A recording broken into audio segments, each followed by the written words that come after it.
The bushman is not dependent on water holes. His forebears have had thousands of years to adapt to the Kalahari, so he needs very little liquid, and he knows where to find it. An insignificant-looking dry twig tells him where to dig.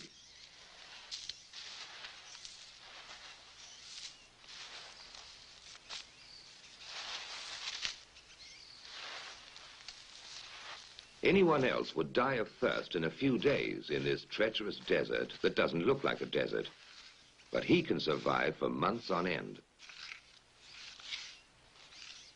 He unearths a bulbous root, which is really just a solid lump of wood with hard fibers that are merely damp. Civilized man would need some pretty complicated technology and machinery to get water out of it, but he uses the very simplest of tools.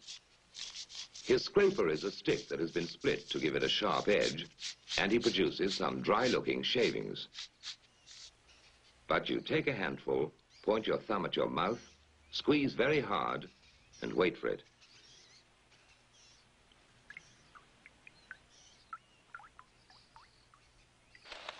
The baboons always have a secret supply of water, and they're not going to tell anybody where it is.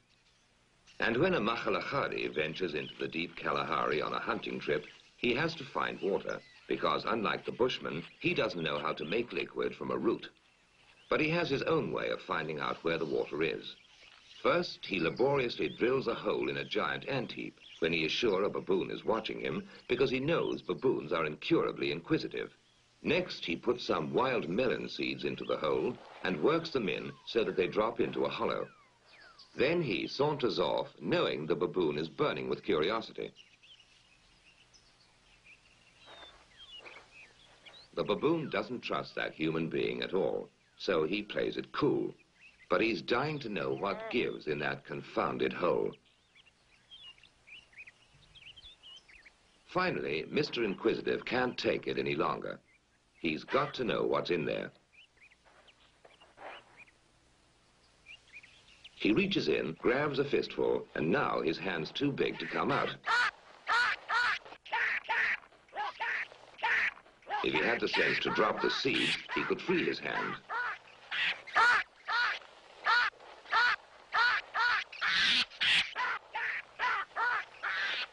Now he lets go when it's too late.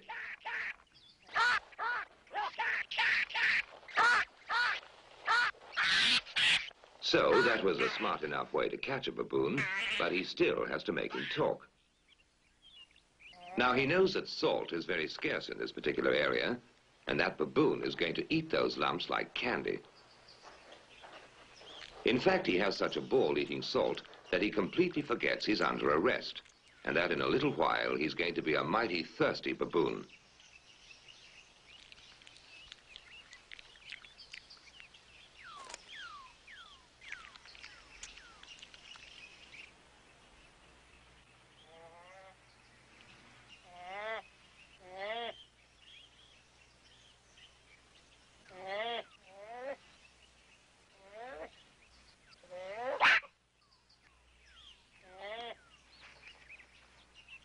Next morning, the Makhalachadi goes to have a closer look to see whether his prisoner is ready to talk.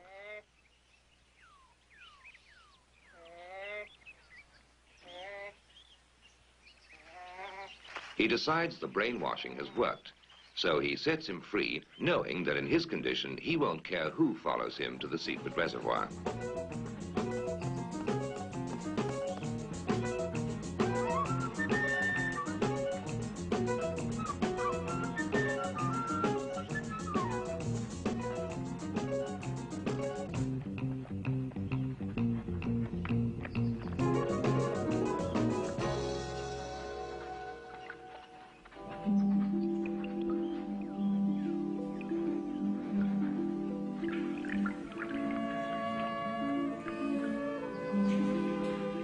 The Makhalachadi has no eyes for the beauty of the setting. To him, water is beautiful.